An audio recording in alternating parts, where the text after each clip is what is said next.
thanks for coming to the hands-on portion of this. Feel free to come and go to the other ones as you want. I was planning on keeping this pretty informal. If you have any questions or want to work on your own code, I think that's probably the best way. I have a few examples for stdpar if you want to walk through them. Yeah, I'll just kind of open it up. If you have any questions, I can walk around. Is anyone interested in doing the examples I have, or do they want to work on their own code?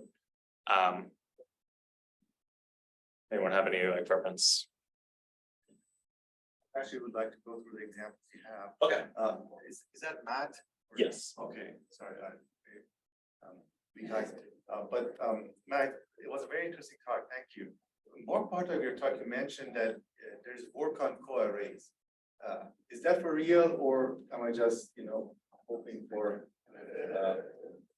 For which portion was it? CUDA? So on the CUDA Fortran, you mentioned there's like work on co-array Fortran, parallel Fortran. Oh yeah. Is there a time scale for it? Because that would be really exciting if that happens. You can just code. Is it going to be offload to GPU, or is it going to be just automatic offload to GPU somehow and portable across GPU and CPU? If I take my co-array code and another hardware, is that going to work? Or? Yeah, so I was actually talking to an expert before I came here just to get a summary of what has been going on with CUDA Fortran, and he had mentioned some stuff about CUDA. I didn't ask for details because I didn't think anyone would ask, but no, I'm glad you asked. So I can fish them out for you. I think he had an example he was offering me. So yeah, I can take a few minutes to kind of find those examples, and then we can talk about it from there. Sure. So yeah, I can walk through the example. So if everyone is on the Slack, I can send the link. Let me stop sharing for 1 second.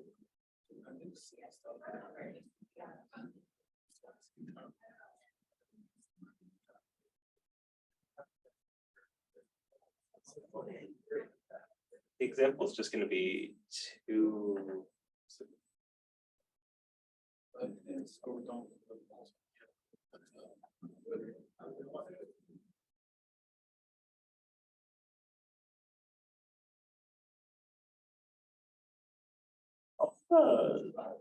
Example in the CUDA and CUDA Fortran Breakout Slack channel, and then I can walk through it. Also on the screen. Where do we find those Slack channel? Are you on the announcements Slack channel? Or the just greater ALCF workshops? No, I guess I can look for that first. The way I found it is through the email. Send out the announcement email. Oh, okay. I'll have a link in there along with hotel information, all of the things. So I'll send the slide. I'll also put the link to join the Slack.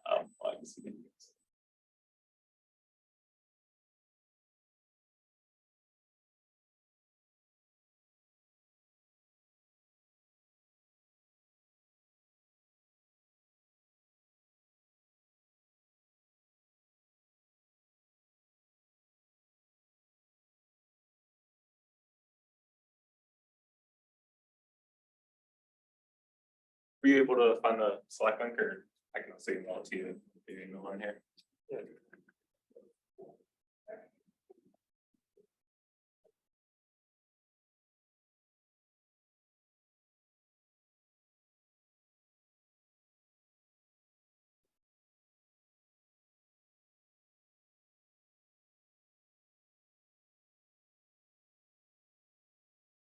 Yes.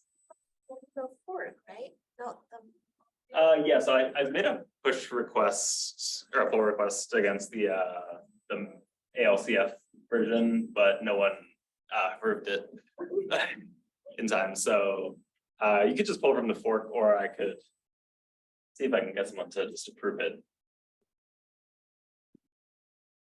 Now.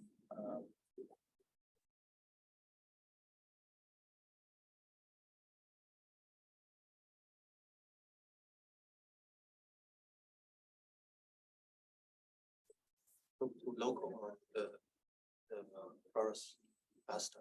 It has to be on Flores. Flores, oh, okay.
From the GitHub, we'll just be going into programming models. And then NVHPC, STIDPAR. And then there's a Fortran example and a C++ example. Not bad. I think we'll just finish getting set up on compute clusters and interactive nodes, and then I can go over a little presentation to get started before we actually start coding the examples. So just, yeah, let me know how you're doing on compute nodes and stuff if you have any questions. And then maybe in just a few minutes, I'll kick off a presentation. If you wanted to, if you already have it up, if you wanted to just take a look at saxp.cpp and just take a look at what we'll be doing, feel free to.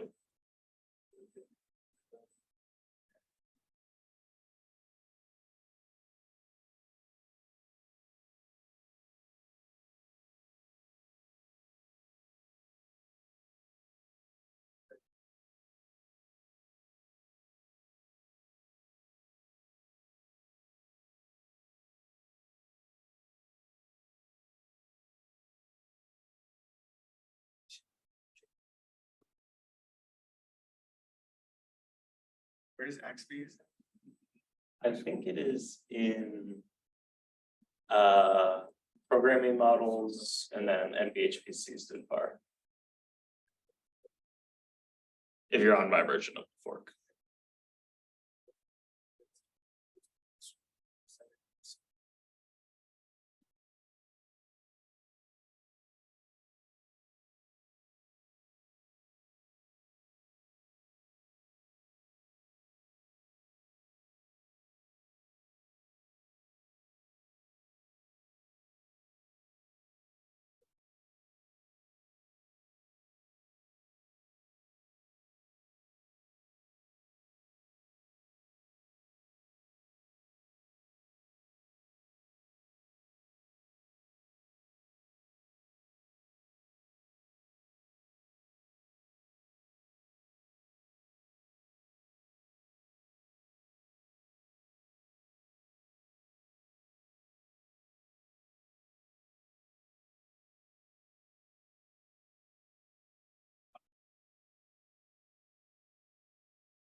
Everyone who wants to do the example at least pretty much said. Okay, just as a quick poll, has anyone used the NVHPC to any extent on any of their projects? I think it's the default compiler for Polaris. Yeah, just curious if anyone has used it before. Okay, that's actually good for an introduction. So this is a quick intro on C++ standard parallelism. Actually don't know where the mic is, so I hope people on the recording can hear. But this was introduced in C++ 17. As I mentioned before in the talk, if you're ever on CPP reference, there's one specific argument you want to look for, and that's on any of the standard library functions. You want that first argument to be stood execution. So these stood execution policies, which we'll talk about. And there's like 4, but like really only 3 you want to worry about, which is PAR, which is parallel, parallel unsequential, and then sequential. And those are just 3 types of parallel and vector concurrency via these execution policies. One of the most powerful ones that was introduced in C++ 17 is this idea of for each n, which is very similar to for each. So for each is just, if you pass it a vector, it will just do some blank, some function, some lambda to each element of that vector. And you give it a first and the size and stuff. And for each n is very similar. And that is one of a few new algorithms like transform and transform reduce that were introduced in C++ 17 that have these new execution policies. And for NVHPC versions, you want to look for 20.7 at least to take advantage of these, which I think is, let me just check Polaris. What Polaris has.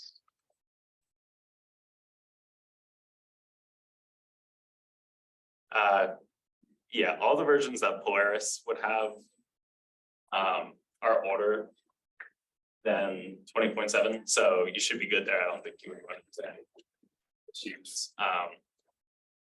And underneath the hood, I had mentioned that this, you don't have to take into account memory as far as like with OpenACC, you usually have to like map your data, and especially with CUDA, you have to have specific device pointers and use a specific device memory malloc called CUDA malloc.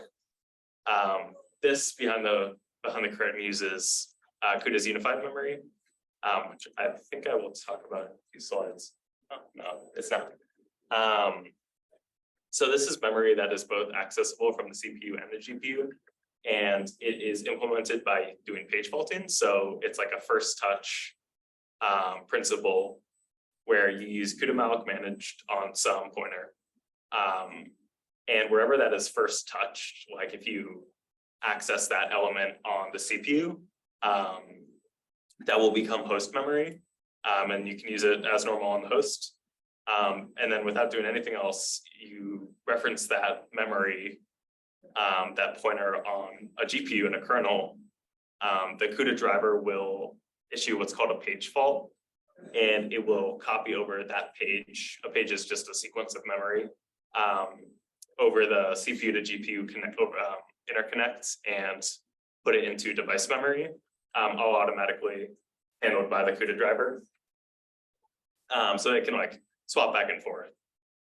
Let me just check if I have. But that only works with heap memory. So like std vector, any malloc, stuff like that. So no stack memory.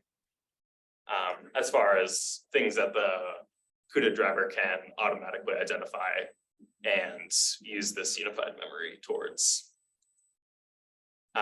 Just to clarify, so what they're saying is basically have to be old-fashioned pointer point to a primitive data type, and then it will do automatically H2 host to device copy, right? For the std_par, yes. For CUDA, you still have to use the CUDA mount managed.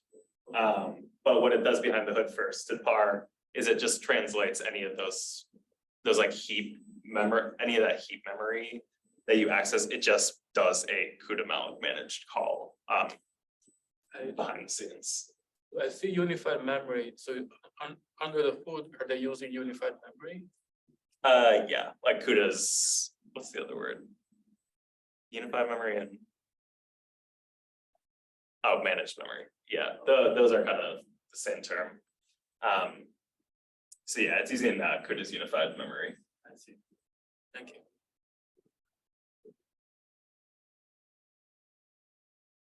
This is the same slide as before. Just a screenshot of CPP reference, just for each one of the more popular ones, defined in the header algorithm. And just a really simple example showing if you have a vector called vec, and then you call for each on it with this execution policy parallel. That's probably the one you're going to use the most. And I think I talked about it in a few slides. And then you give it the pointer to the beginning and the end, and then you give it a lambda. And then it will do whatever work you describe in that lambda on each element in the vector. And for each is similar to what I mentioned was interesting about do concurrent in Fortran, in that it tells the compiler that there's no data dependencies between these loop iterations. So it could do like the last one first, or it could do the first one last, or all of them at the same time, hopefully. So that's where it gets that parallelism.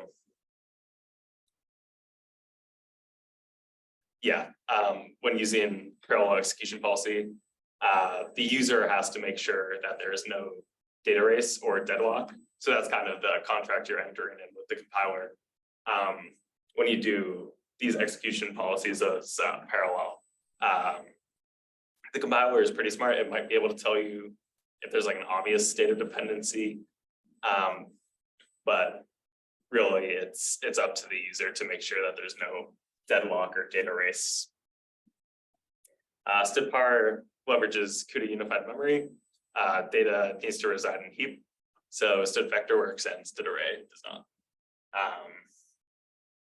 Unlike CUDA C++, you don't need to do any other CUDA API specific calls like put device over your functions that you plan to call from the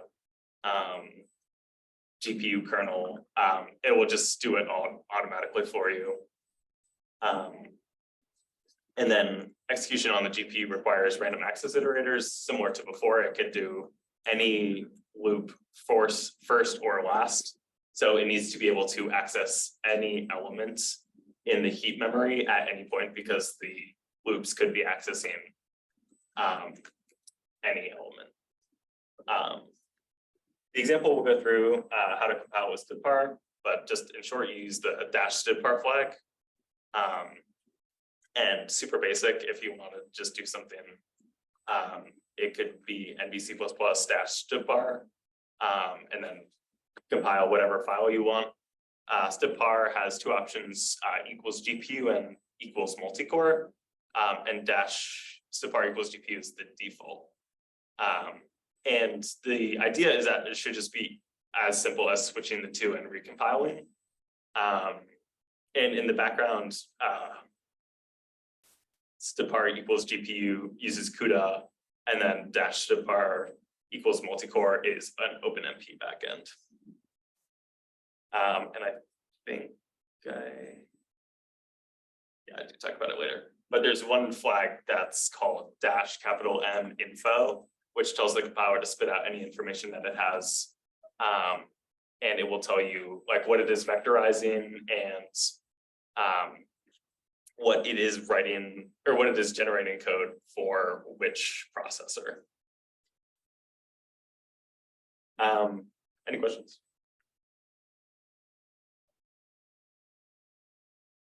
This is like a really simple problem and solution. There's a std vector that I want to sort. And you would never do a vector this size on the GPU just because the overhead of getting this memory over on the GPU would be far greater than the time it would take to sort 10 elements. But just as a super simple example, if you have a std vector you want to sort called vect1, you can use a standard algorithm to do so using ISO C++. So you find std sort and you give it the start iterator and the end iterator, and it will do so. But you have a potential performance improvement where you use dash std par to offload the work and data to the GPU. And it's as simple as adding that extra argument execution policy parallel, and then recompiling with dash std par equals GPU.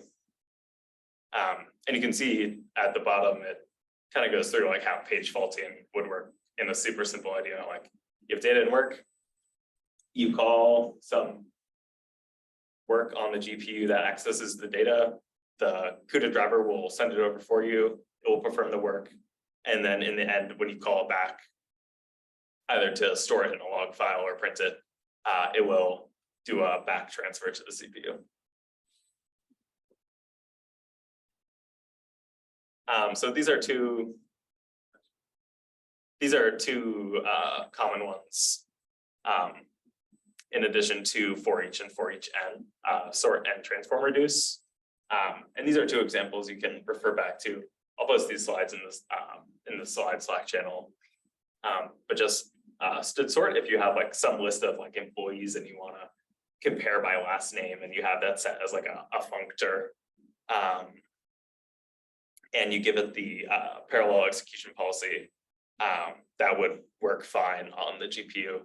And then for transform reduce, you could feed it in some custom lambda, and then perform a transform reduce into some average age. Yeah, let me check. So the one on the right uses parallel unsequence. There's not that big of a difference between parallel and parallel unsequenced for GPUs. For CPUs, it's a bit more complicated because it gets into like vectorizing. So that's where that dash capital M info comes in handy. But if you were running this on the GPU,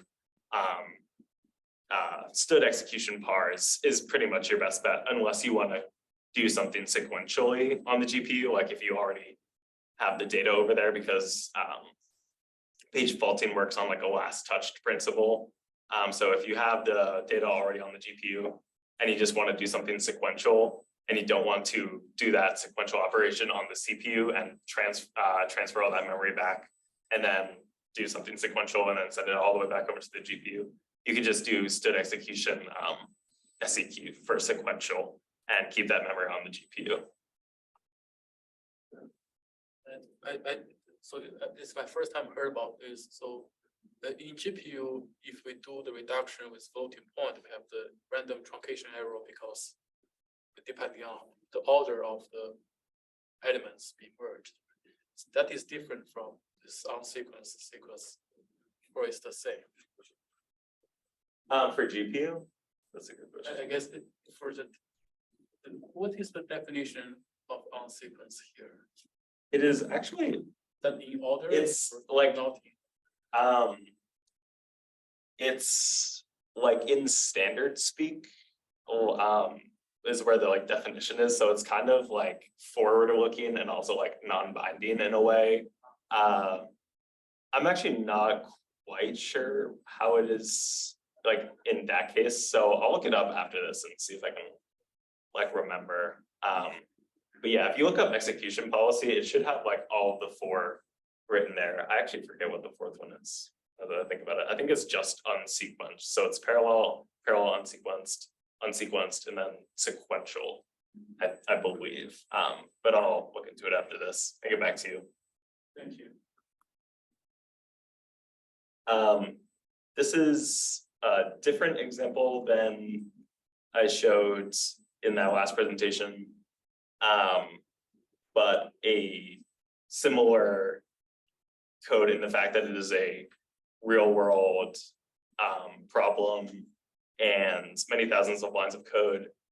And it was implemented with C++ 17 stdpar.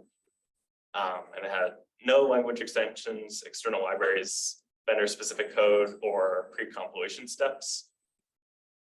And it was able to see some pretty substantial speed up just with some extra lines of code and a compiler flag. And I believe it is, yeah, it should be open on that GitLab on this Slack or on this presentation if you want to check it out and dig through it. Also, there was a demonstration of it on a GTC talk that I linked here as well.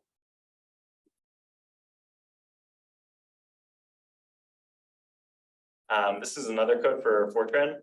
If you want to take a look at that, feel free to. It's called Mini Weather, and it uses do concurrent pretty often. And then just some tips and tricks. So using -minfo for compile time info. And you can see an output. If I compile something called test.cpp and give it stdpar equals GPU and -minfo equals stdpar, the -minfo equals stdpar is just telling it to filter down all of its output to things that are relevant to stdpar. If you don't do that, it will just spit out a bunch of information, a lot of it good, a lot of it not too useful. So that option is helpful. And you can see it says it runs into main, and then on line 13, it says it sees something that it can generate NVIDIA GPU code, which is CUDA code. And it's for the std for each with execution policy parallelized on the GPU. And then another tip is to just use std views. It's called IOTA in C++ 20 for an easy iterator. And there's an example down there where you can essentially give it like 10 numbers.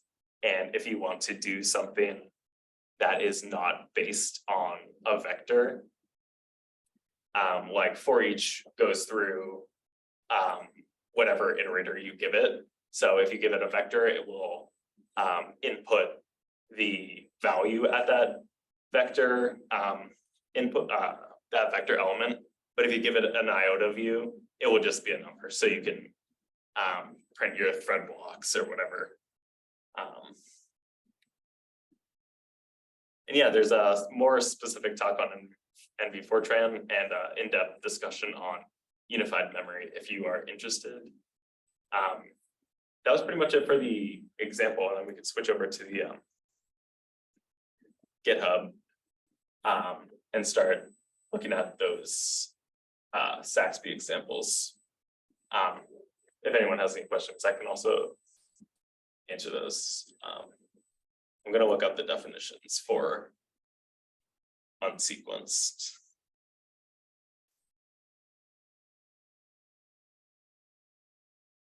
I feel free to go back and forth between any of the other breakouts.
Yes, I remember saving, to answer your question, I remember saving this from one of our compiler extroverts, because I had the same question. So as of like a year ago, it might have changed, but unsequenced is treated the same as sequenced, and parallel unsequenced is treated the same as parallel for dash depar equals GPU. It's a feature improvement for the compiler to honor the unsequenced execution parallel.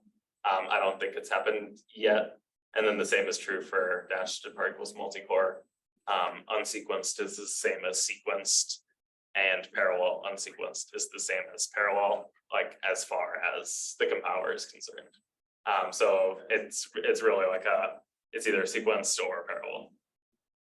Yeah, I think it's the standard is for future, but right now it's not implemented yet. Yeah, From the definition is, I think it sounds like what the same as what I was describing.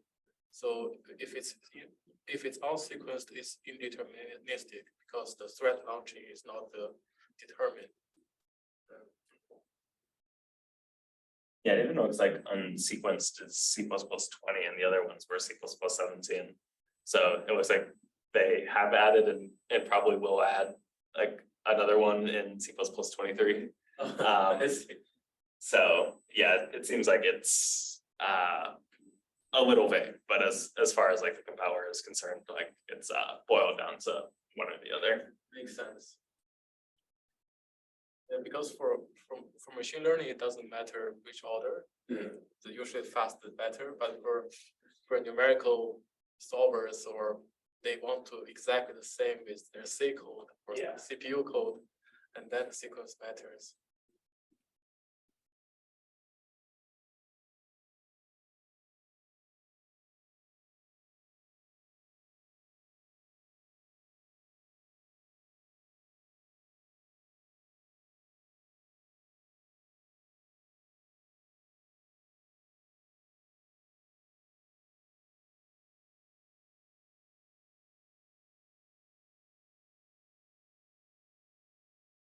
So yeah, feel free to start working through the examples. If you have any questions, please feel free to ask. And I think if you are on Polaris, NVHPC should already be loaded. So I don't think you have to do anything. Let me just check.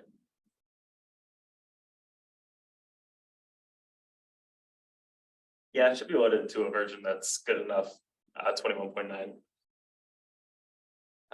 So yeah, let me know if you have any questions or anything just general. If you have like your own projects and you want to talk about CUDA or CUDA Fortran, happy to talk about that.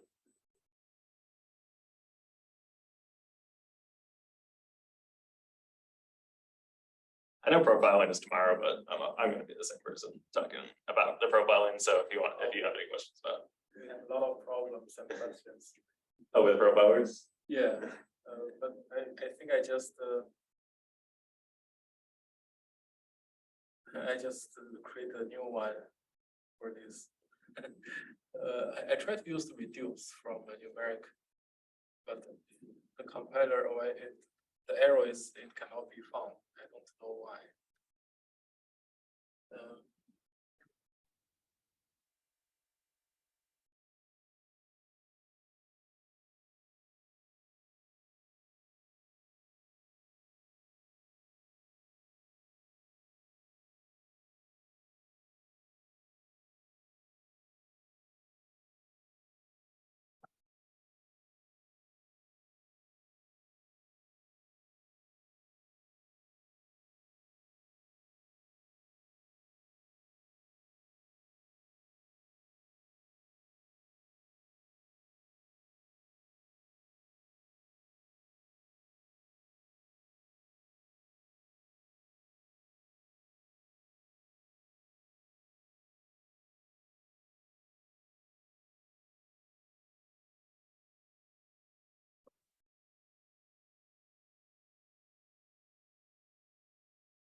This is the pointer. Start of the pointer, end of the pointer. Start of the second pointer. Transform is taking two arrays for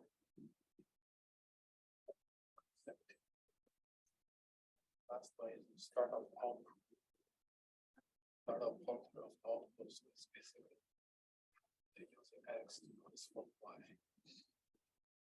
Y. It's the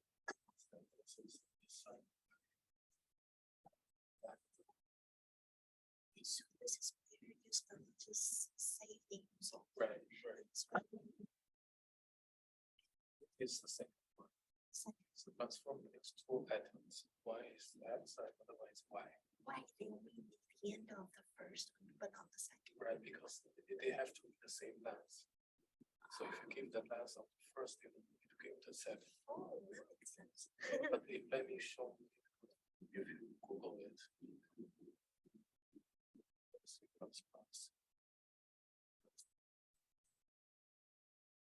The CPU reference is the one you want to check. So this is the standard. Yeah, it's a standard. We start with STD. So that's the standard library.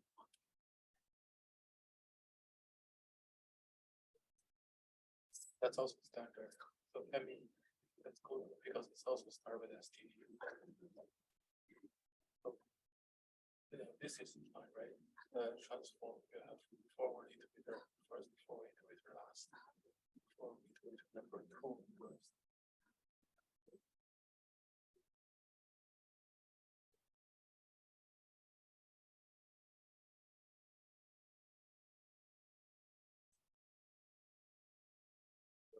That's the lambda function. That's the lambda function.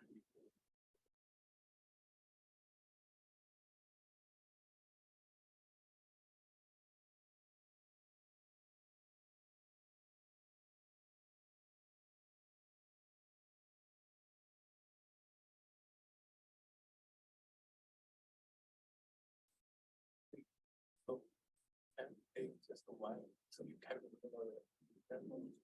so that will only have 3 iterators. So if you have 4 iterators, it's binary operation.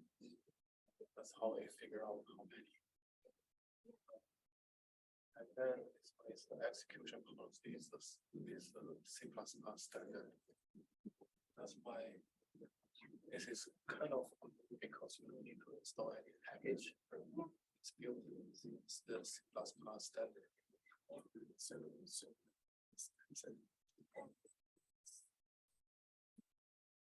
Yeah. Right. No, but you are correct. Yeah, STD bar. Is Yes, this? that's the flag, and it's also the the compiler compiler. support.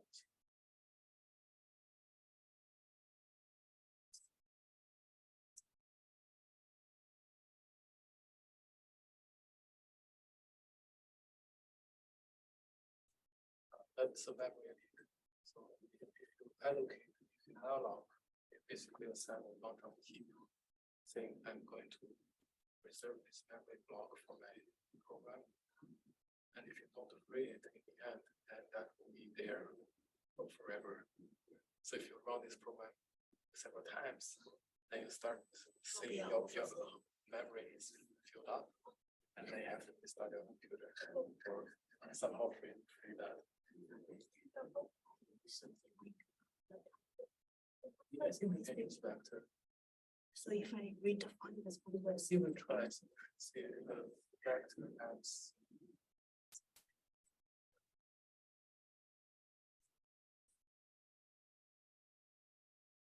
vector equals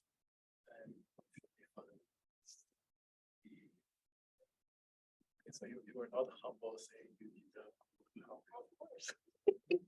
Why should I? Okay. Yeah.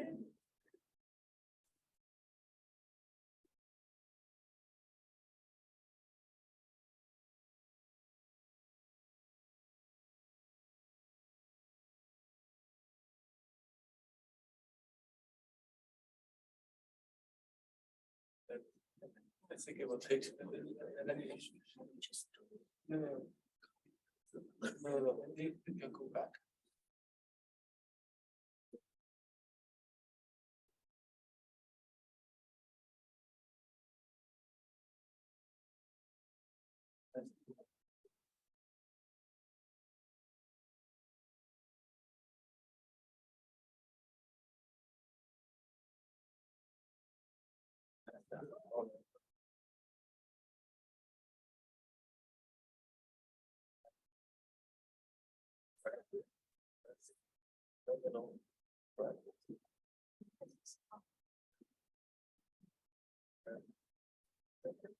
Yes.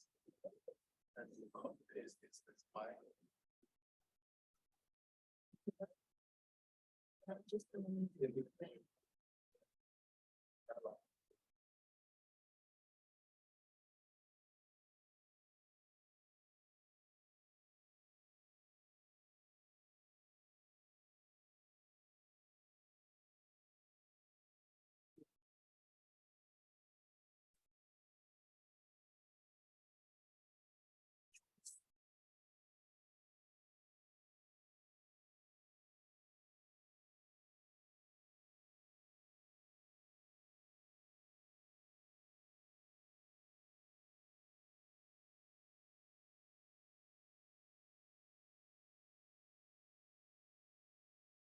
You need to import action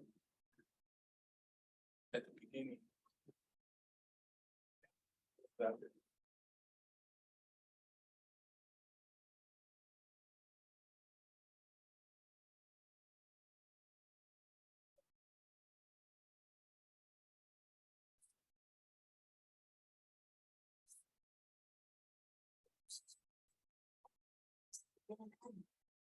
you can use X dot.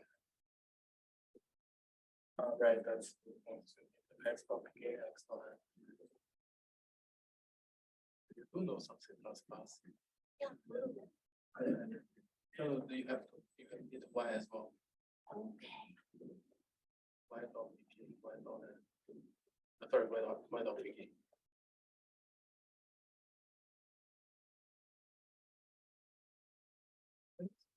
Fine. It's /a dot out. Dot out. Oh, sorry.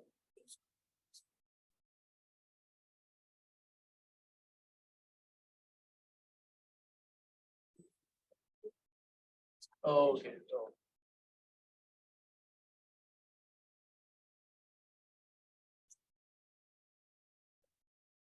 you are running this on C. Because, no, this is something I have it. Oh, know I what it's like. see. So multi-core is the CPU.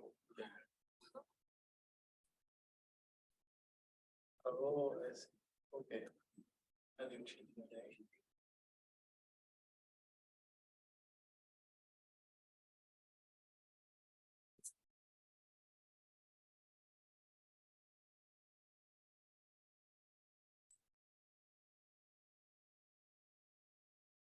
It's faster. It's usually the user time is web time. It's not, so, so this is short of them. Yeah. So that means if I, these two are kind of having the offer time of something. Pretty cool.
Really smarter than certain system. Really? I don't understand why the first wheel is that. But usually user is user is the work. Yeah. Depending on whether or not they provide that number, of course. So that was the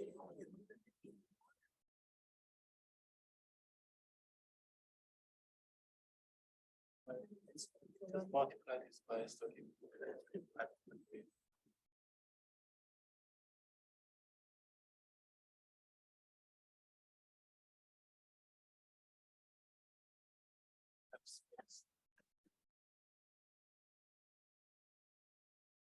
Very good, so we have to be very careful.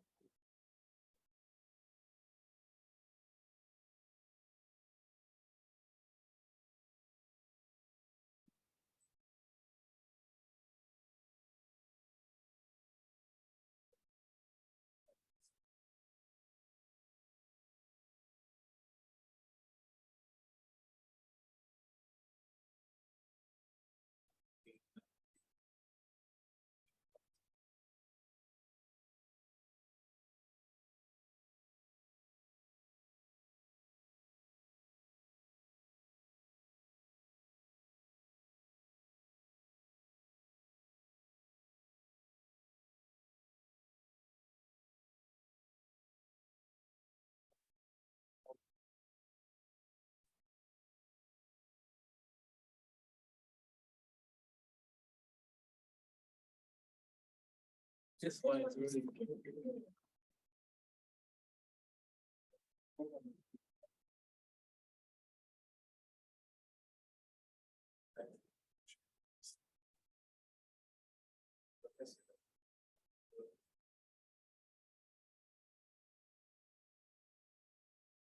Oh, nice.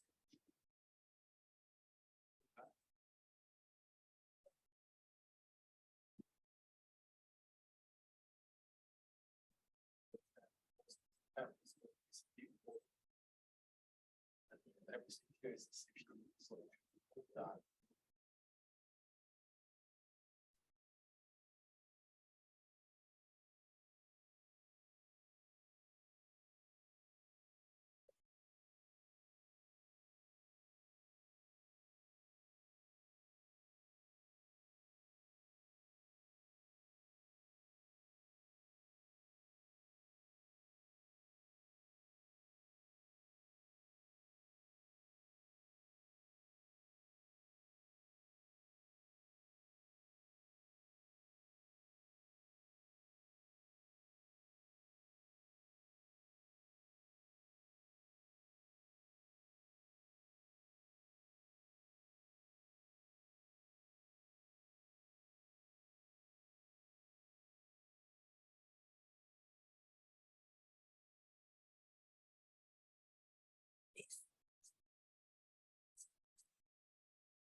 Side of that.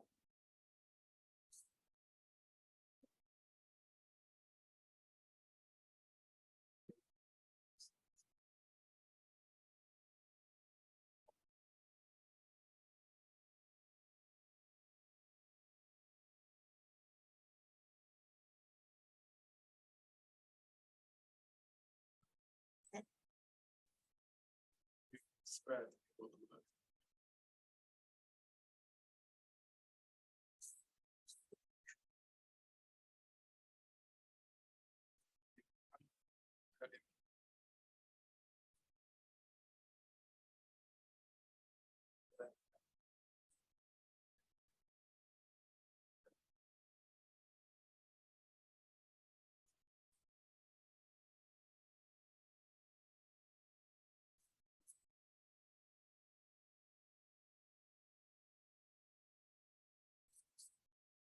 This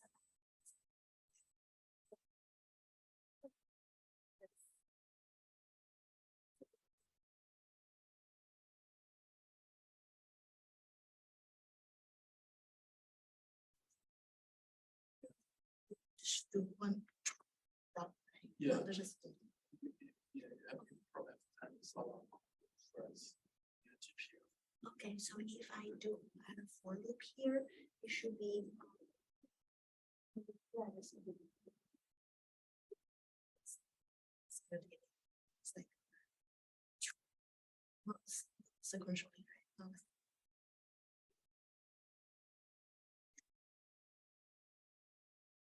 No, Here it's going to be sequential.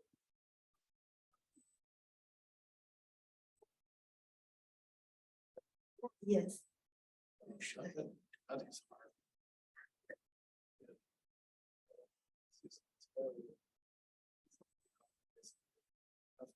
Suppress regularly on the functional language, basically transform reduction scan.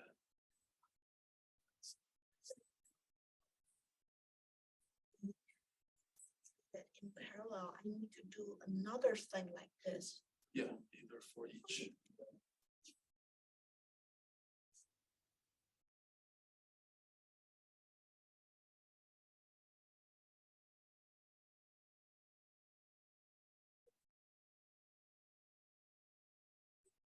I would say let's stop this.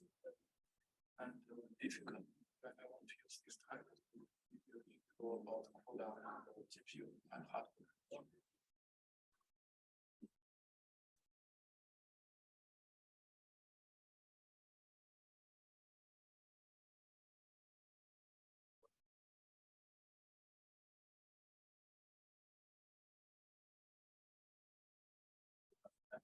Color PDF.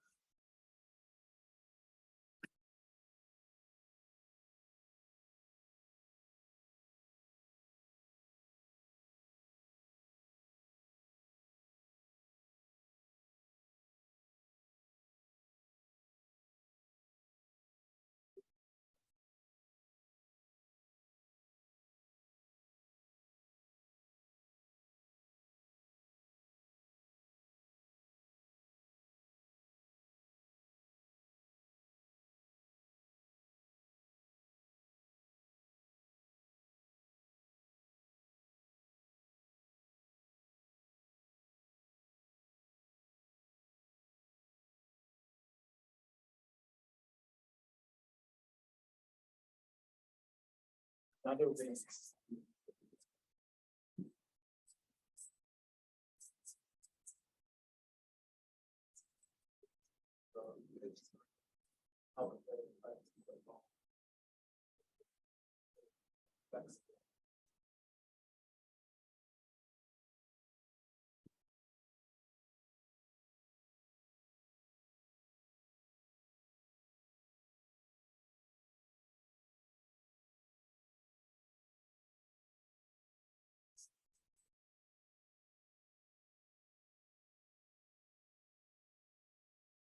Yeah, that's the whole. So it doesn't matter which hardware you're using, as long as it's a parallel processor, your source code does not have to change.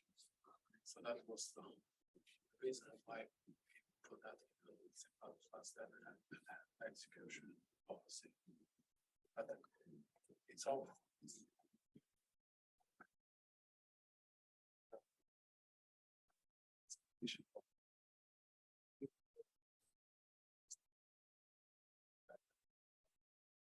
The compiler and the backend execution all that. That's a lot of work. So,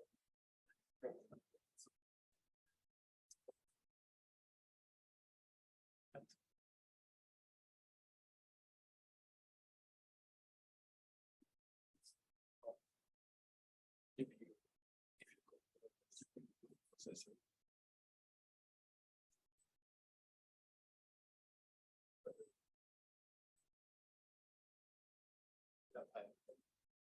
same unit, it's a tensor unit.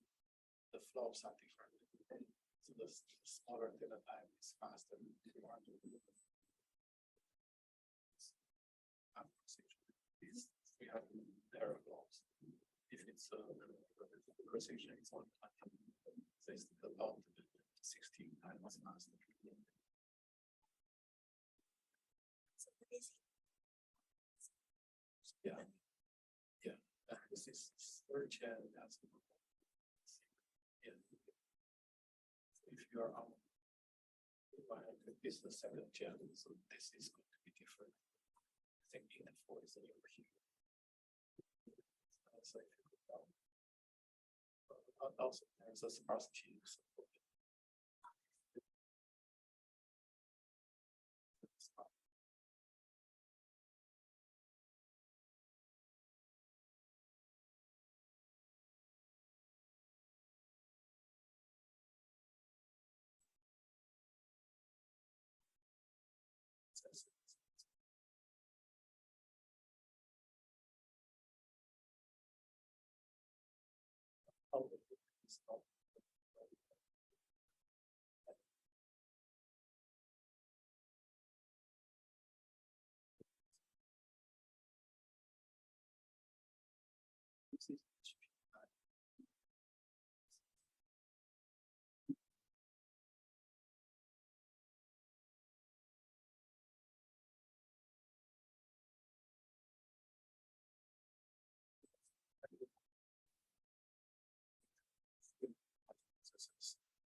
It's like this.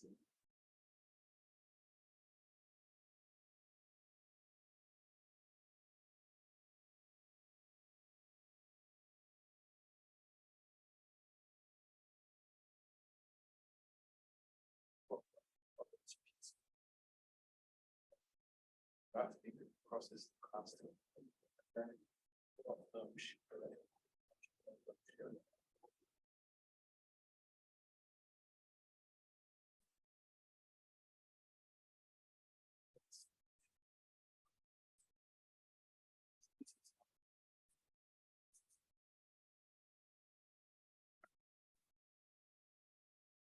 Yes.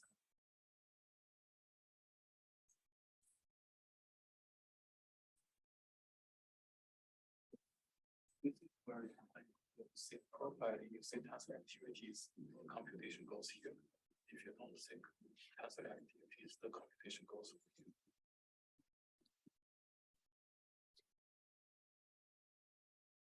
Yeah, there's answer activity.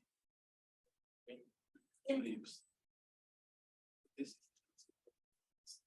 the table. Yeah.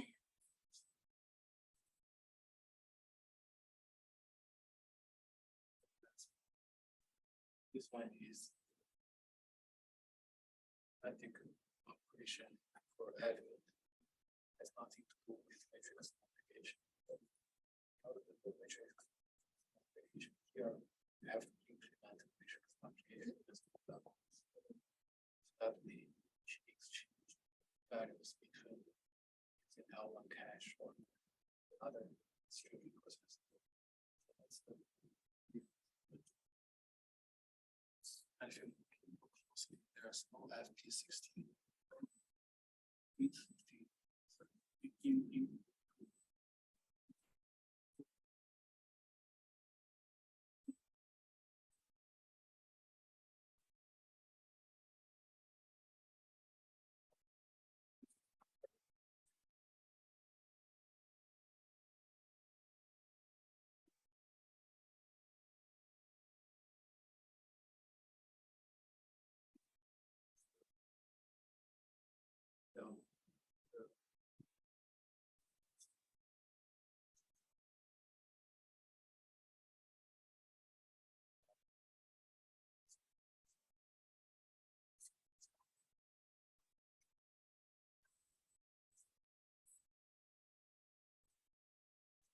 Better to be computed as the What is better?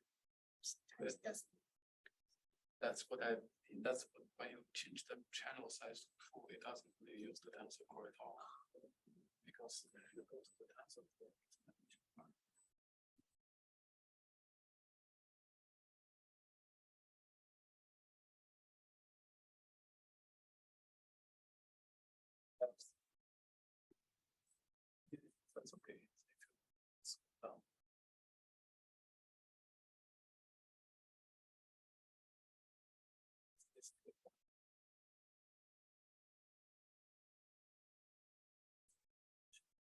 Basically,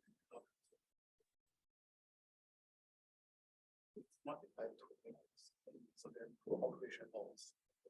Either 66, 8 and 8 is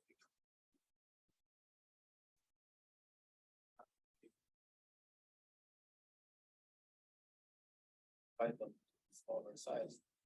And all the two operations it's going on.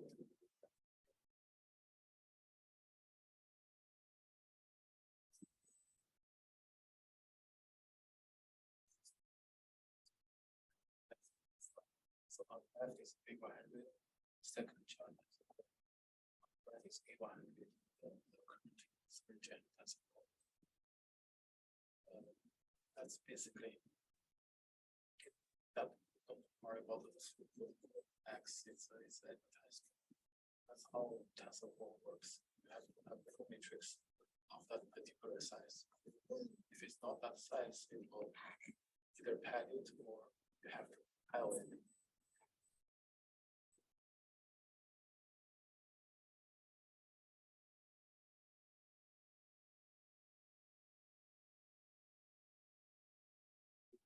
IL8 better of IL16. But if I increase the kernel size, the kernel map in dispersed on convolution is going to be not very efficient. Yeah.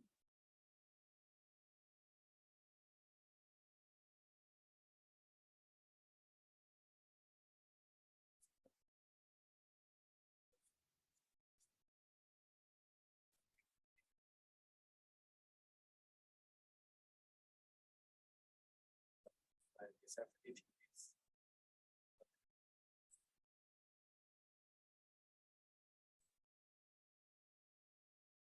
That's a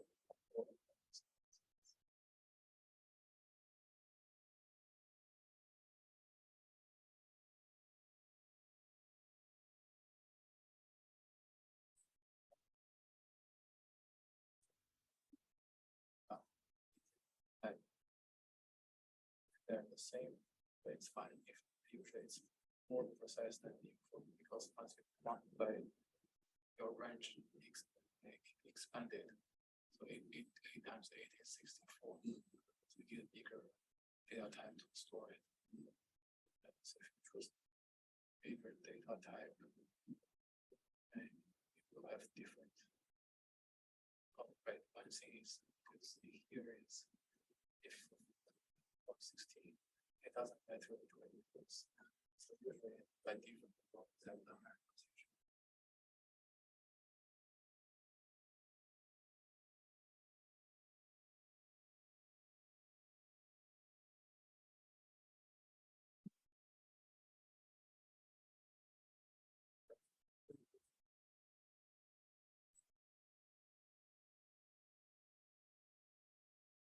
Right is task.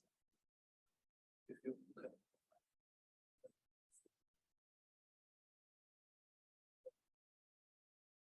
CF32 or something.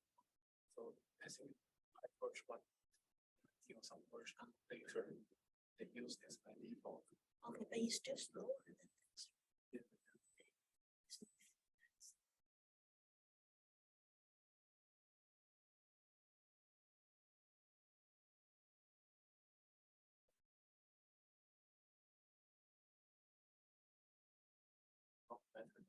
That's why it's again it's parent to V100. That's why Dimitri complains on V100 everything's very slow.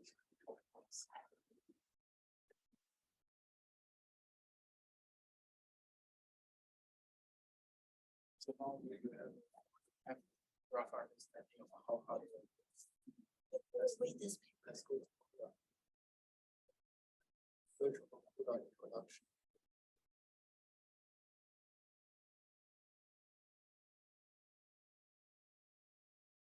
But not very easy.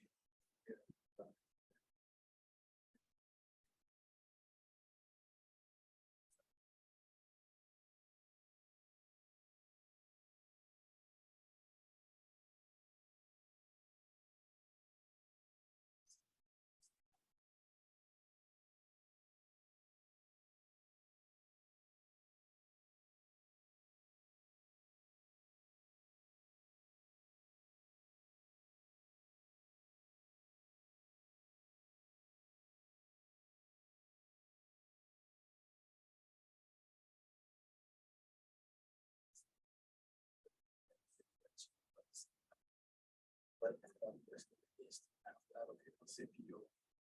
We host device copy. And after computation, you have to copy back everything manually. And then you have to raise the file, host that one, that device.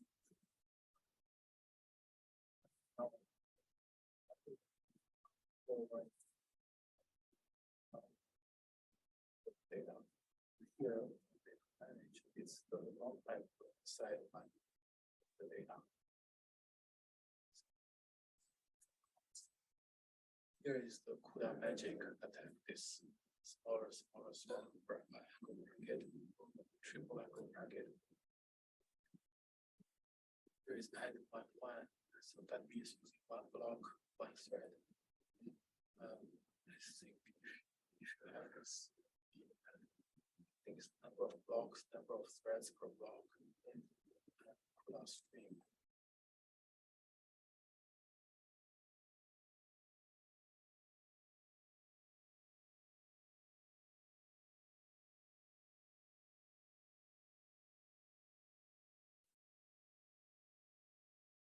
That's where exactly very good question. So SM as a core and collaborators, those are hardware. Here is what is the software abstraction of the hardware. So software abstraction. Yes.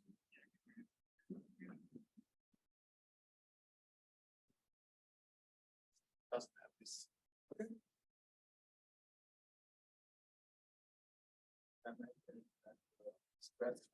Sorry, go ahead.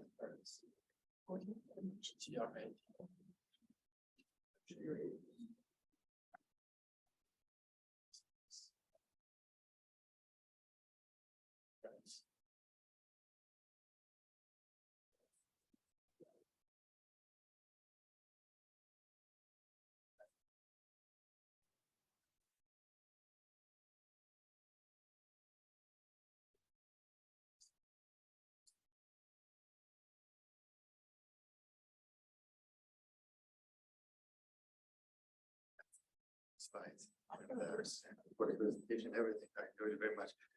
Unfortunately, I couldn't do much today because my account is not activated. Oh, I'm sorry. But I'm going to use the examples. Are you going to keep it open source and open? Yeah, and they accepted the pull request into the regular one. So if you don't want to use my fork, you can go back to the Argon Okay. one, and it's just up there. Yeah, I have this page open on my browser, so I will just download everything. Cool. If it's going to remain open. Yeah, if you want to send me an email about the co-arrays, I asked a power expert, but they didn't get back to me. I was just curious, like what's in the future for NV Fortran and co-arrays. Okay, sure, thank you. I'm also on Slack if you want to. Yeah, the reason I use asked, case. okay, that would be wonderful. Just by any chance, is that person Peter Klasser? Or This person would be Brent Lebeck. So he worked at PGI for like 15 years before he came to NVIDIA, because NVIDIA bought PGI and those compilers, and then they became NV Fortran. So he's been doing Fortran compilers for probably like 20 years. Okay. So he's like the first person I ask. I've heard that you've wrapped up your developments on the Fortran side, and you've hired a couple of new developers, compiler engineers. So and I know Peter Klasser used to work for GNU, or at least volunteer for GNU. And I just recently I saw that his affiliation has changed to NVIDIA. So I thought maybe that's part of the. Yeah, and a lot of ARM people. I work with a lot of former ARM engineers now. Okay. For like CPU. I see. Well, anyhow, thank you very much. Are you is your host Argon, or can you just travel here? I just travel here. I live in Austin, Texas. Oh, you live on Yeah. So, yeah, I was there. Tomorrow night. I'm gonna do the prep hours tomorrow. Fly back. Okay, I drove from Dallas actually. Oh wow, really? Yeah, I just. I got University of Texas. Yeah, I'm University of Texas. I used to study in Austin for like 6-7 years. I was there. It was a fantastic place. Yeah, great to meet you. Yeah, great to meet you. Thank you.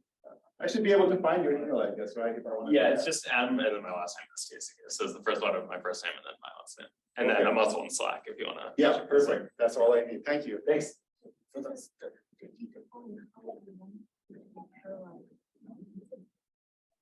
Sorry, everyone. Yeah, yes. So what this is called dark kernel. Kernel so is for thread X can not apply that on one of the elements. That's the whole.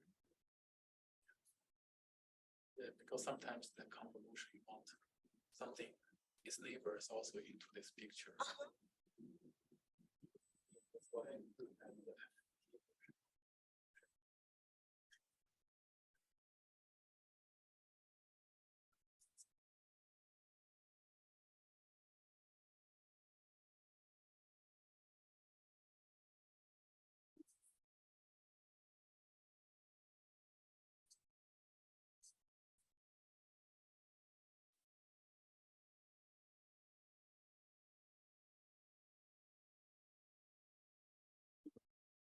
But usually just a long time. That is very strange. It's yeah, this one is too easy. Yeah, you need to import the dialog and stuff.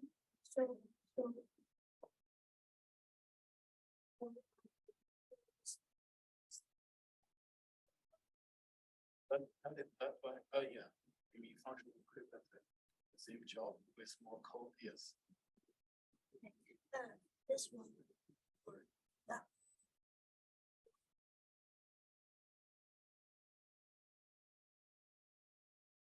That one has to be with some other.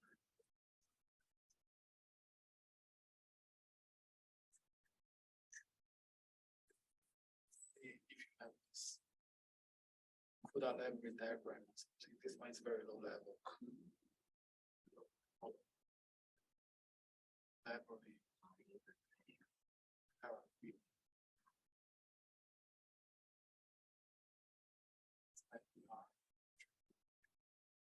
Got it.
Basically, almost flexible, but tons of code. Yes, parallel.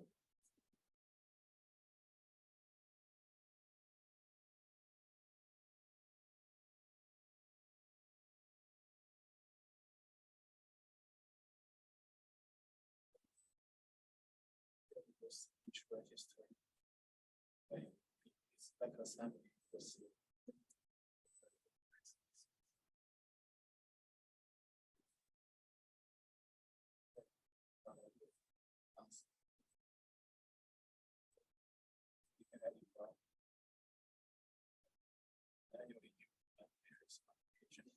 Here you have GEMM content.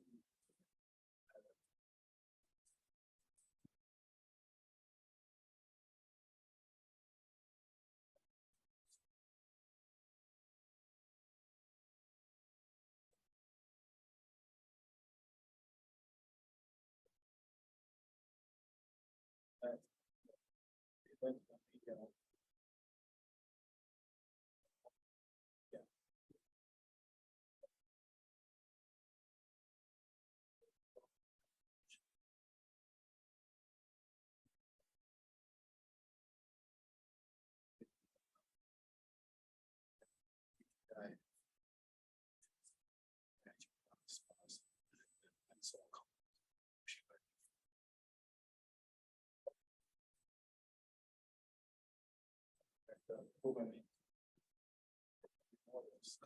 The models is it's the highest level abstraction, but the job of that opinion is trying to hide the hardware from the programmer code. So if you have OpenP code, it's STD C++ code, C code.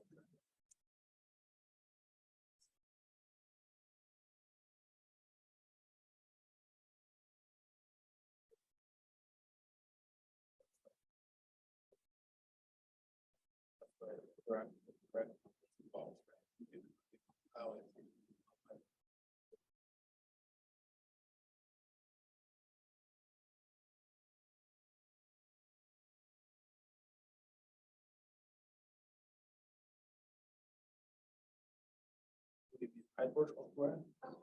Yeah, that one. That's the software. Okay. It's basically give you saying every differentiable module or function you are writing have to obey this rule, which is you have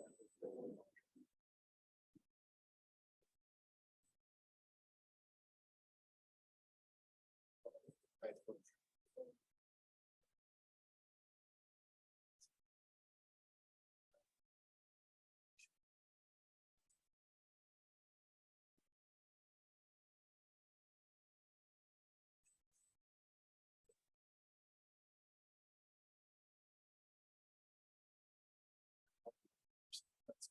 So if you have a long it's called pop. We have popular C, which is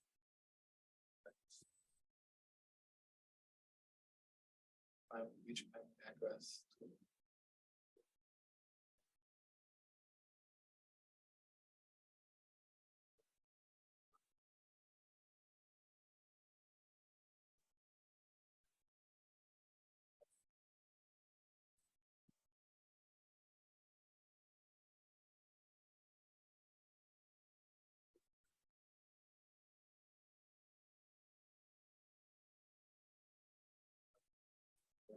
for the assembly language interface with their hardware.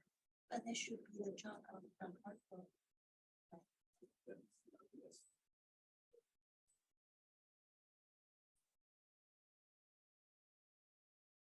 And hardware sees the interface between Fortran and AMD is network.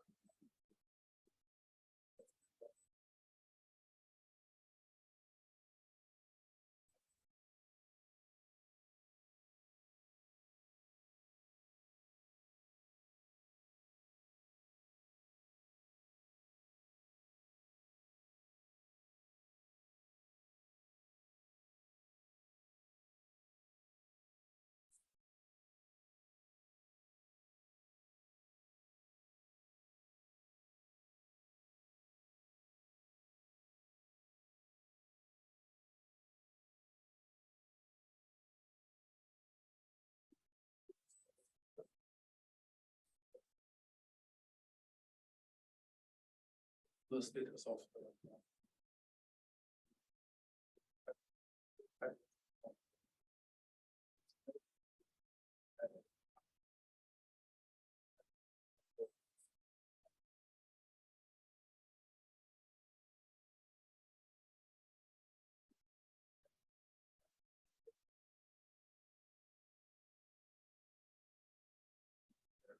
nice. So what the graphical did of my year, they have the per SDK. So that's Python interface.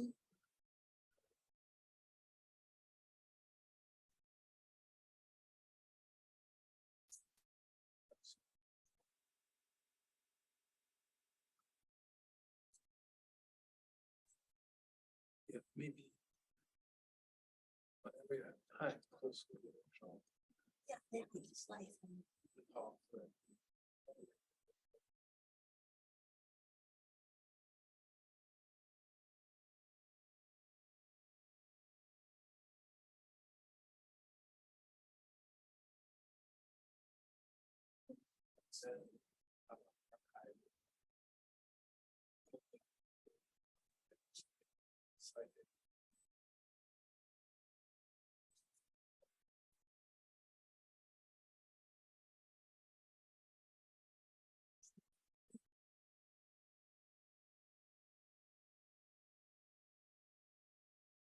Right.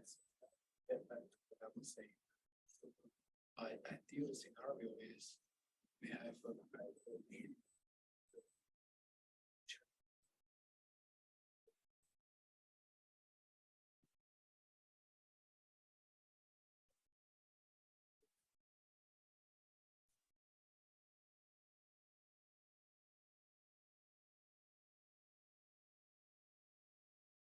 that's the idea. That's the one afternoon you can do it. And usually things are not ideal. Worst case scenario is, let's say you have to follow.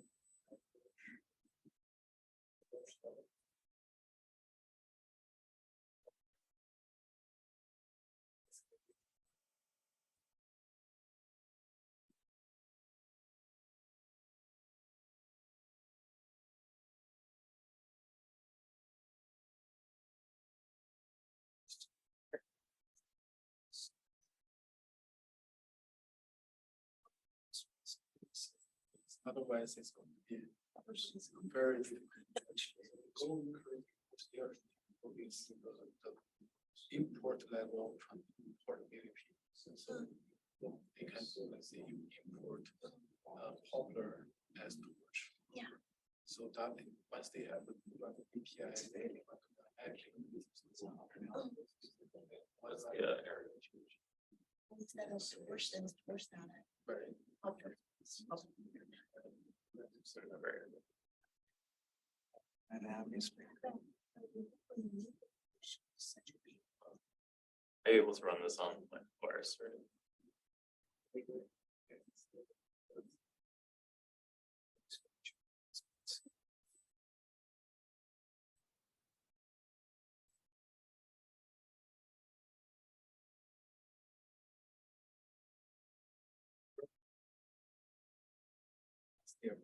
Never.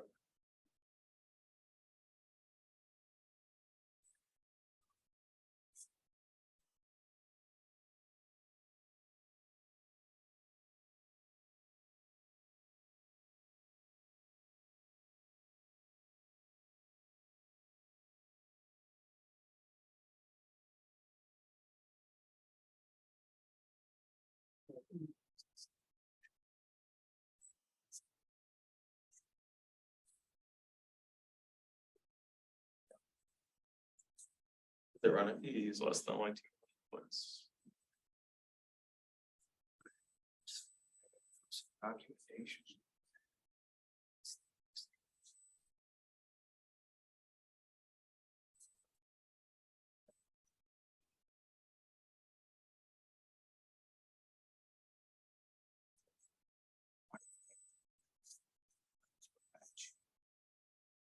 I haven't tried. Might work. Of regular straight line. Yeah, it's like down here, so round. Try to run it. Let's see what happens. Okay, you also see if you can like lower the data using that method. That could be interesting, like if you can get it to work on your laptop that way, then you can know that like that is the actual issue. It's not like everything. Say this is 1 layer of engine, this is 1 layer of dance. Oh, no, this is only because the water.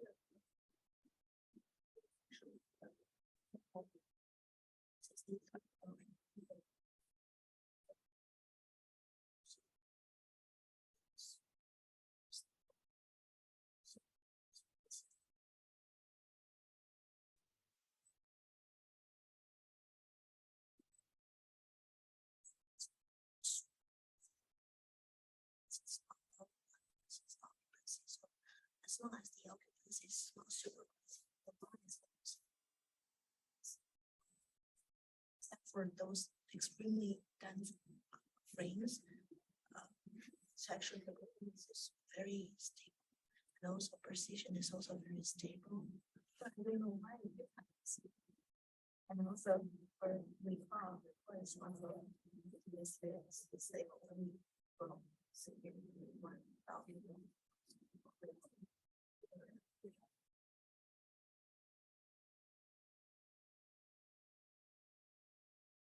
There are so many things.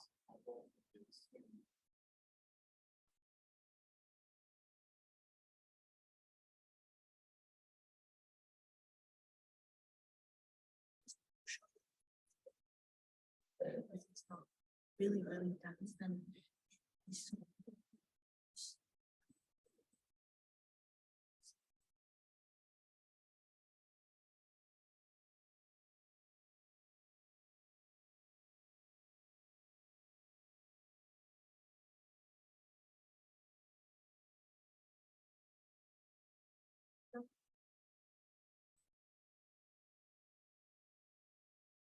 this is the one I was.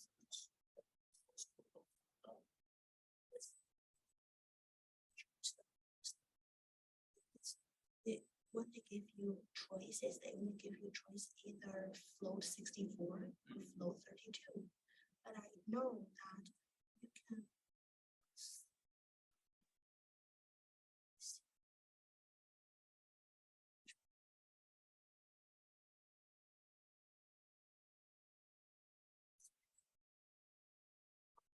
Yeah, maybe.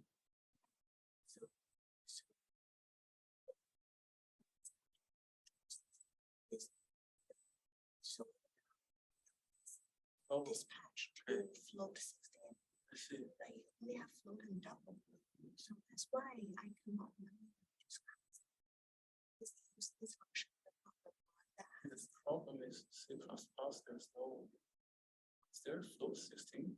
Yeah, yes. Oh, I see Yeah. there's half, it's called half, it's C++ standard. Yes, yeah. There's a function similar to this, but has I forgot the name.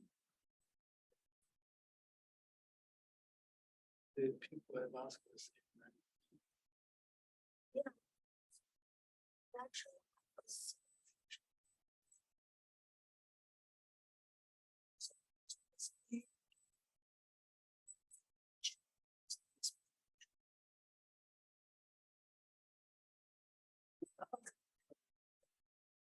Yeah, maybe it's not so hard as, okay, but I don't know what the dispatch function is.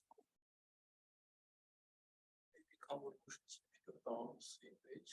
CUH.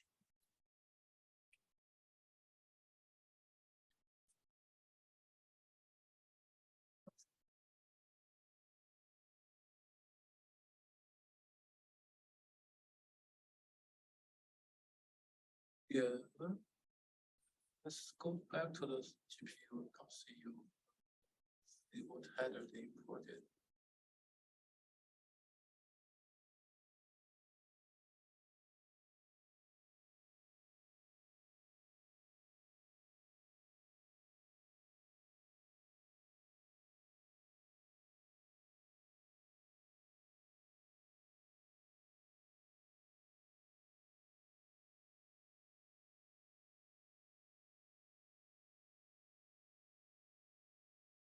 They not have calculated.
function, but not specifying the type. And I'm going to make this function for all types that I want. And this coordinate type is basically a placeholder of the type. Here is the another template. It's a template of type C. So if you have if this is implementation of the definition in the kernel.ch, then you need to match that. So that one, I remember it's some data type there. Yes.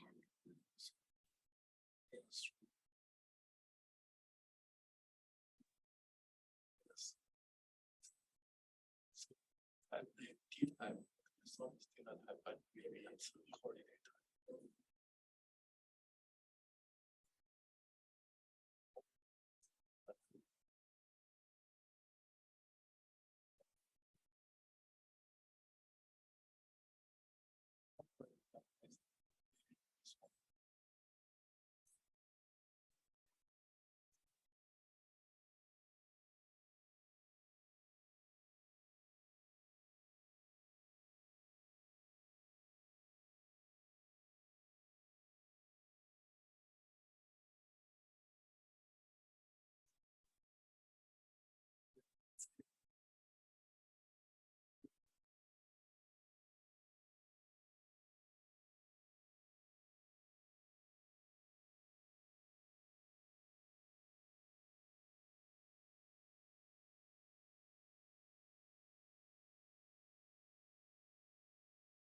Good question. Yeah. So I'm going over your API example here. I know it's not CUDA related, but I was actually curious about it. Good question about API. So on your example here, basically checked the rank of the current job, right? So if it's, and then I say if it's rank 0, it's going to send a message, and then if it's rank 1, it's going to receive that message. And the question is, what happens if the rank which was supposed to receive the message runs before the Give you a value. rank of sending the inputs message? Does it make, Zero, so it has to. is there anything that controls this dependency? Map is. Yeah. You have the input location that you calculate which neighbors you're going to use in the function. Yeah.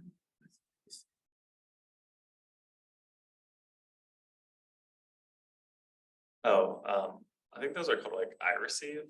So like they return immediately and they don't walk. So it can be like in either order, I believe. Oh, so you would be. It would be something empty then, empty string or something. That's the example. Sorry. Could I see the example?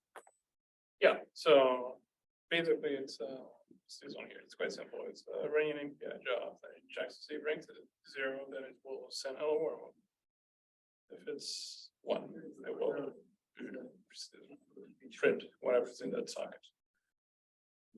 I'm trying to get it 0 to run before 1, but it's just didn't happen yet.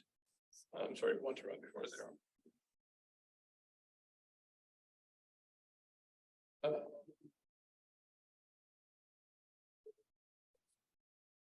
It's something.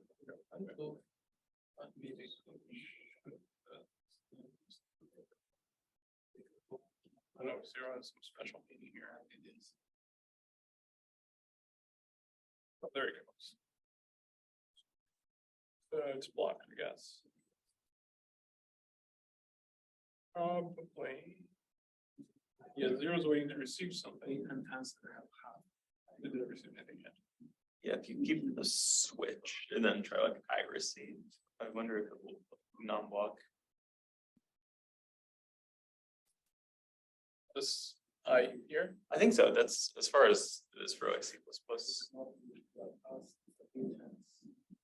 Oh, yeah, nice. That works. Oh, wait. Yeah, because it ran before 1, so it's probably just turning some random object here to request object.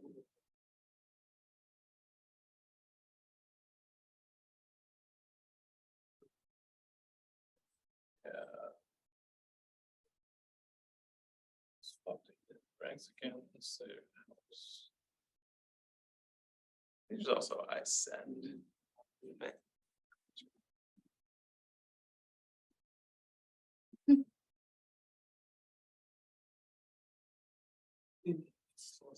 Yeah, well, I guess I receive it's a bit more complex than simply receive because they're returning an object rather than the string.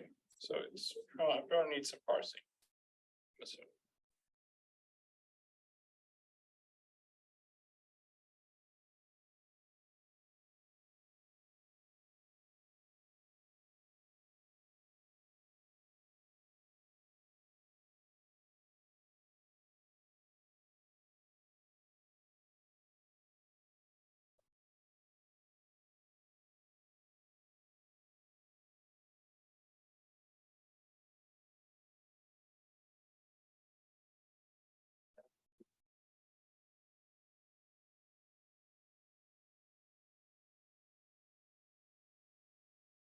Yeah, I don't know what's. so I receive the non-blocking receive. Yeah, maybe if you could enable default 16. Is that example MPI? That's example MPI for py.py. Oh, okay. Number 4. The half is true, then it's probably there. If not, then you have to change it. I feel like there should be like an MPI wait. In this example, because like you would want to wait to the receive. You would want to wait for the receive until all the sends finished. Okay, so the half.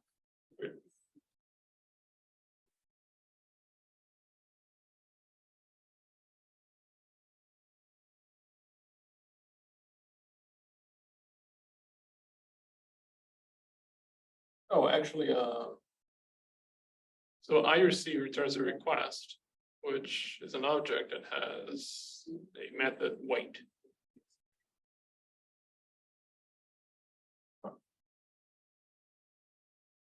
So it's okay. So I'm assuming we can wait.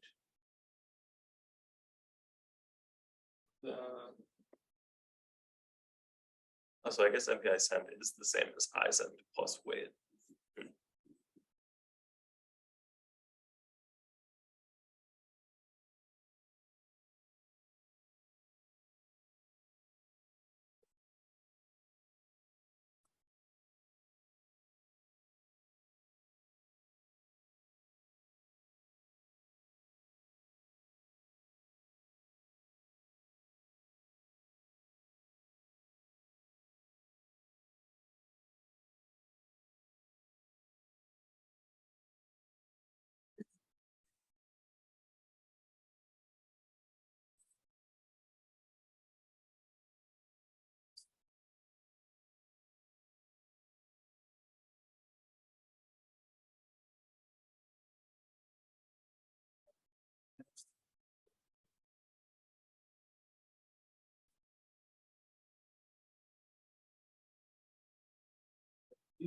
For forwarding.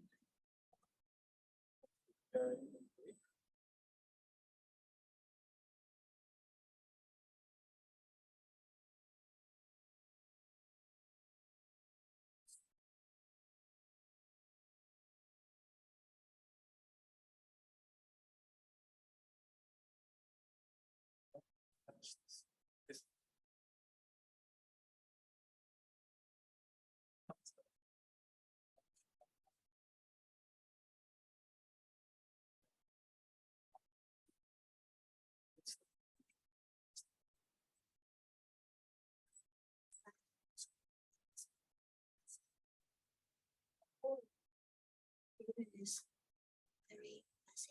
And during the meeting, I showed something to people who just noticed that data is wrong. So he asked his postdoc to clean the data and maybe You can use this postdoc. he said this. assign the job to somebody else. And that somebody else was not in. Not anymore. Okay, and after that, I think the data is annotated. So we probably from the annotation, we can know that which data actually is run. We can use that data to for training. But I never look into that data. So Always. I know, yeah. so after the data is done, I should run something for example, auto regression training and to see whether I can recover the data given the input. So yeah, probably is that. So since this for physicists, instruments is really in the horizon, say 30 milliseconds is going to be a disruption. So it's data is really high frequency. He also only gave us really low frequency data. So that's why I did the workshop. From the video from the data they gave us, and from the data, nobody can say anything. It's like almost comes and then so blink. That is the explosion. So I think doesn't really do something that's really beyond human submission. So what they're saying is that the sample rate is too low. Yeah. Basically, say there's something happening, but. Yeah.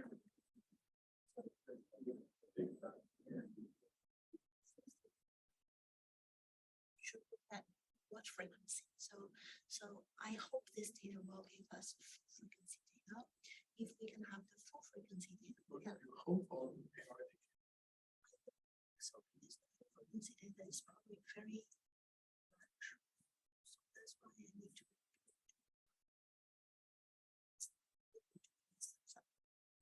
otherwise it doesn't really show anything.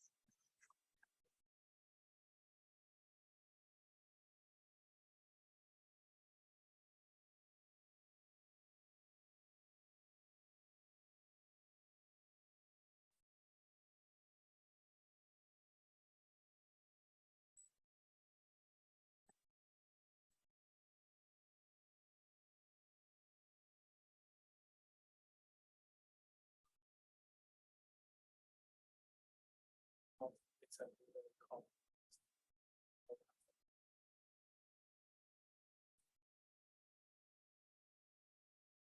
What data we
They have some.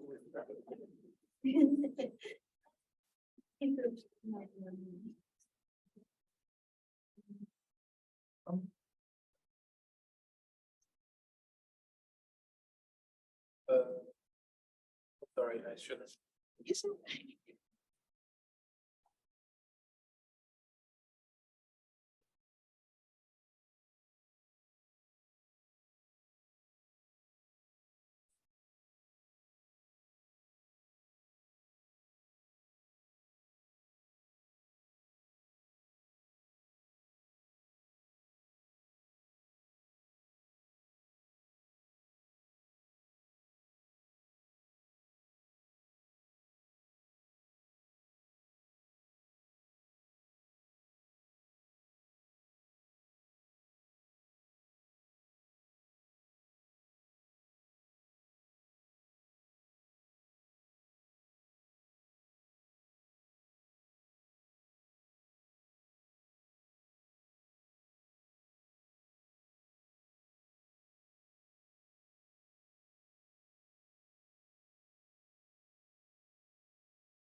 It's actually not his done laundry.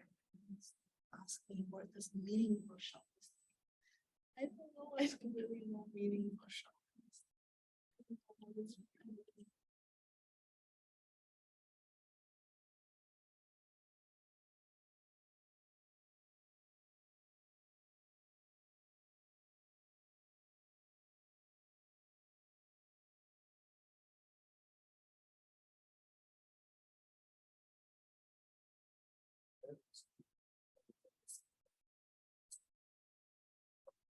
Oh, still using that email.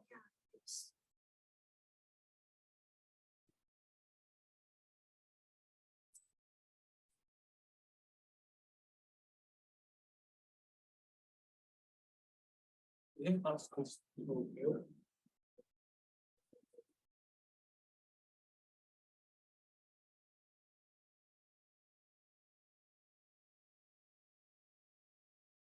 The last. Let's forward this.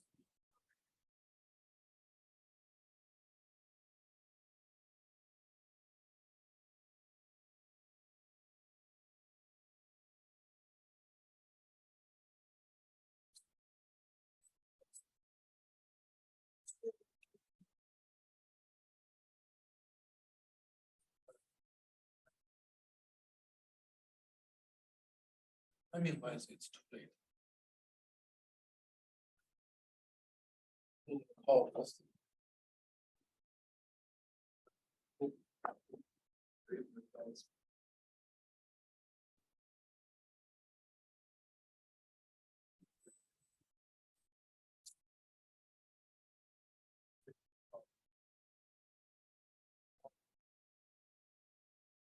Future energy this year, it was a bit of national news. That's why they have so many calls. That means the next year probably not so many. During the meeting, I feel feelings. In the moment. Passionate. He's always passionate, but his passion seems something. But there's nothing really concrete, and he's also going.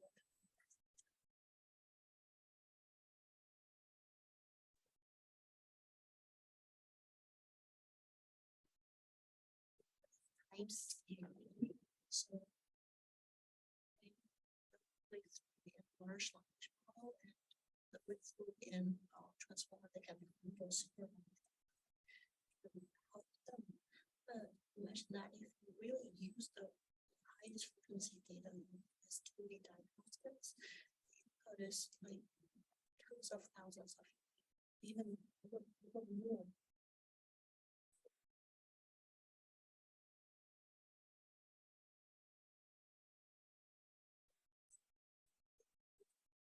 Something like traditional version. Very simple things.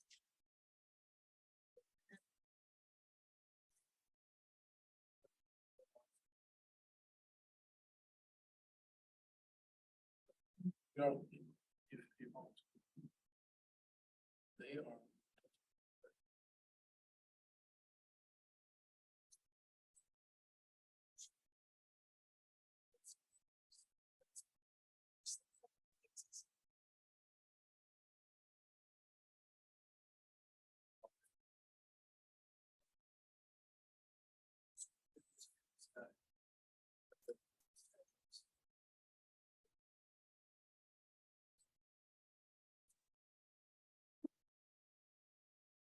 I think it doesn't make any songs.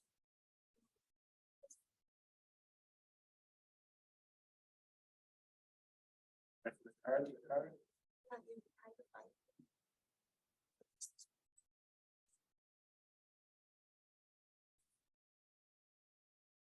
I see that.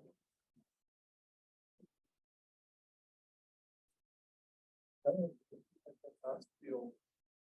I can also do faster. These two can also do faster. This question is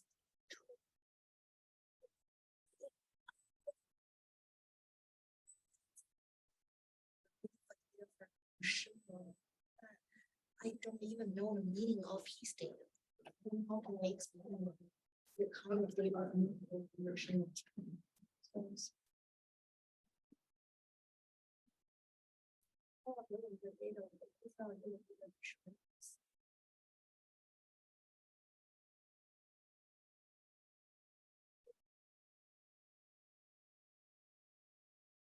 解释什么？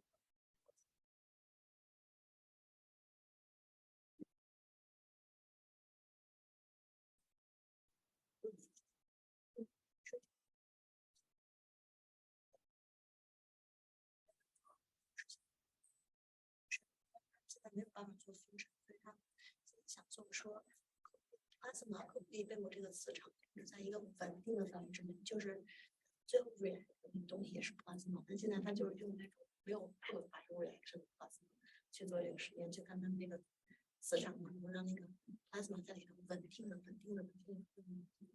然后呢？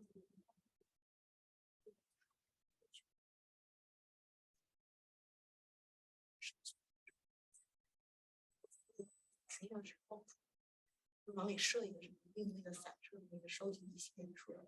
这个是比较新的，就是也是就是cross section。对，是的，就是在哪里地方收集一个光谱，有个地方开个小窗，有东西能出来，然后这个东西他想预测的是什么时候这个plasma这个稳定的要爆掉，因为它爆的时候会把一个搞坏，那个 reactor 坏掉了，所以说这个时候他要不就停止这个 reaction， 要不就往里扔点什么东西把它给打散掉，就让它不要稳定。30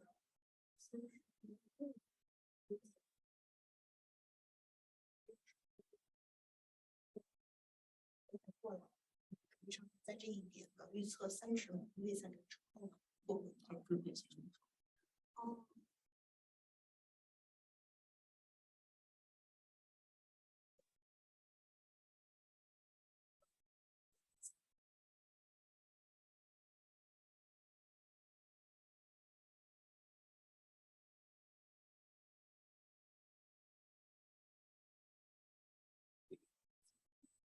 那个核心。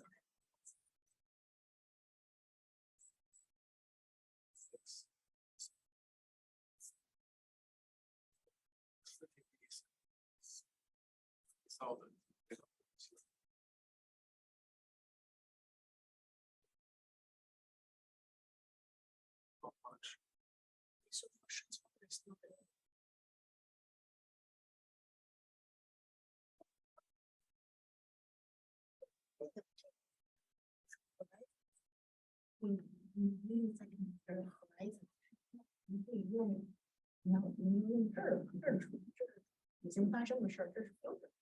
就是说，这个他们现在一般是，如果我记得没错的话，他们是一共就8秒。如果在8秒钟整个结构它断了，就是它爆掉了，这个就结束了。但那以后这个时间就足够难。也就是说，我感觉他的意思就是说，这个按钮的数据的就报中好像报了，它就用报之前减30毫秒之前的数据这么长，看它能不能不定时。input size 一定收集整满单，或者什么没发生，我看到有事发生就 whatever 发生。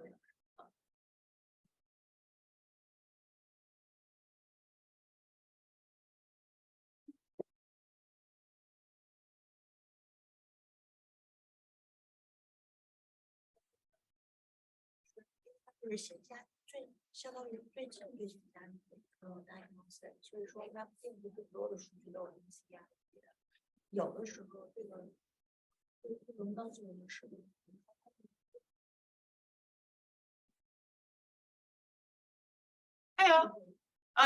If you're wanting to break and go on a tour, now is the time. We're about to skedaddle. If you want to keep on working, you're welcome to. And I wanted to make sure everybody knew. Thanks. Yeah. We're meeting in 1416. Your words. 2016 the big one. Oh, it's next one?